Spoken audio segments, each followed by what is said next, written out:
Hello दोस्तों, नमस्ते। स्वागत है आप सबका हमारे यूट्यूब चैनल पर। हमारा टॉपिक चल रहा था वो था राजस्थान का इतिहास, जिसमें हम पढ़ रहे थे मेवाड़ का इतिहास, गुहिल वंश। गुहिल वंश में हमने इनके संस्थापक गुआदित्य को पढ़ा था। उसके बाद हमने काल भोज अर्थात बब्बा रावल को पढ़ा था।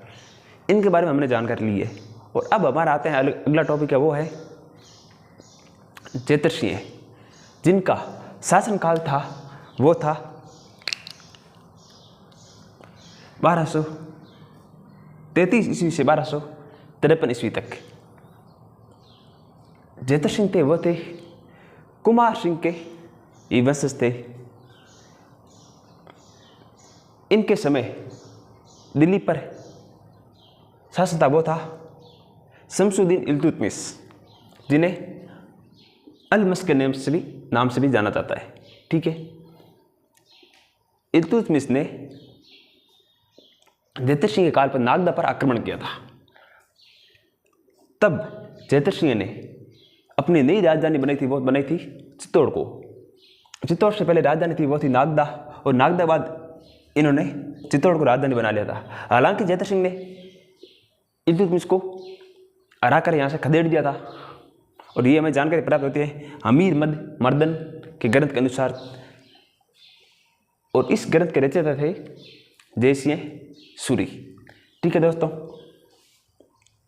चेतर सिंह ने 1221 ईस्वी में आघाटपुर यानी आहड़ पर अपना वापस अधिकार जमा लिया था। इससे पहले आहड़ पर अधिकार था वो था चालुक्य शासक लेवनी प्रदास व तीरबल ने। इन्होंने आक्रमण किया था और वहाँ पर अपना अधिकार जमा लिया था। लेकिन चेतर सिंह ने 1221 में वापस इनको हराकर आहड़ को अपने अधीन कर लिया। और इनके शासनकाल में गुजरात पर मुस्लिम आक्रमण हुआ था।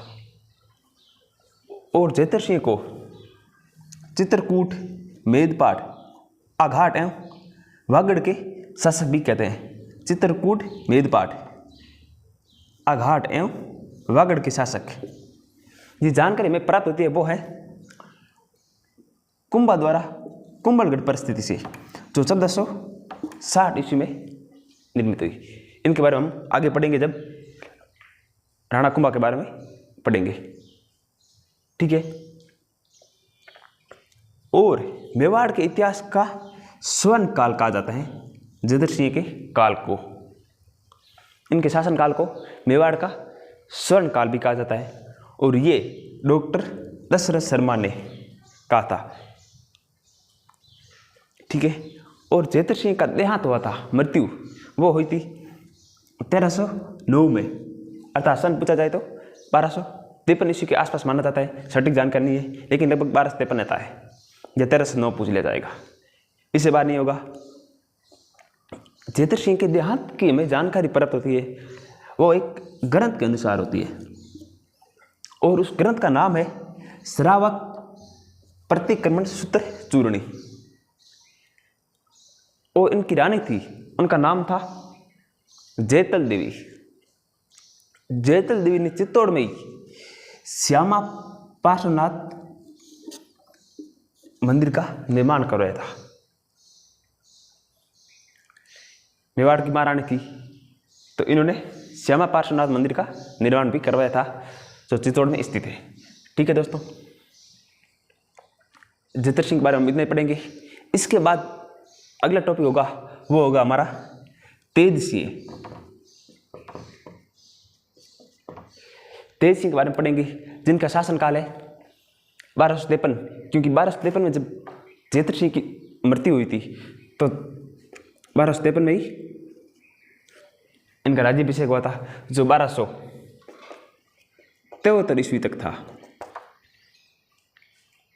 क्योंकि उनके उत्तराधिकारी थे वो थे तेज सिंह। और उसके बाद हम पढ़ेंगे समर सिंह आगे धीरे धीरे। ठीक है दोस्तों, आज के लिए हमारा टॉपिक इतना ही। मिलते हैं फिर एक नए टॉपिक के साथ। तब तक के लिए जय हिंद, जय भारत।